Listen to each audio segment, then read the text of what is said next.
Noong nagdaang araw ay pumunta nga po ako dito sa SM Preview. Sa kakaikot ko, kakalibot ko, bigla akong napagod at nagutom. Timing pa dito pa ako napahinto sa harap ng Pancake House.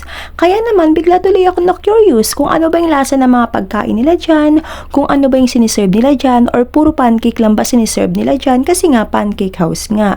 Ngayon, napag-alaman ko based dito sa minong binigay nila ay hindi lang pala sila puro pancake, kundi marami rin sila mga pagkain na siniserve. Kagaya niyan, mga sandwich, mga heavy meal or kaya mga rice meal at may mga dessert din sila. Pero isa lang po talaga yung nakaagaw ng atensyon ko na gusto ko po talagang tikman at kainin. At eto naman po ang tinatawag na arroz a la cubana, a Cuban-style rice, isang popular dish na pinasikat o pinauso ng mga Spaniards sa ating bansa. And usually, makikita or matitikman or inihahain din ang ganitong klaseng putahe sa Latin America. At marami din po kayong drinks na pwedeng pagpilian. Ito nga po yung pinili ko, lemonade. Masarap din po ito. At para sa ating dessert naman, ito yung chocolate ice cream nila. Masarap din to, tsaka sobrang creamy.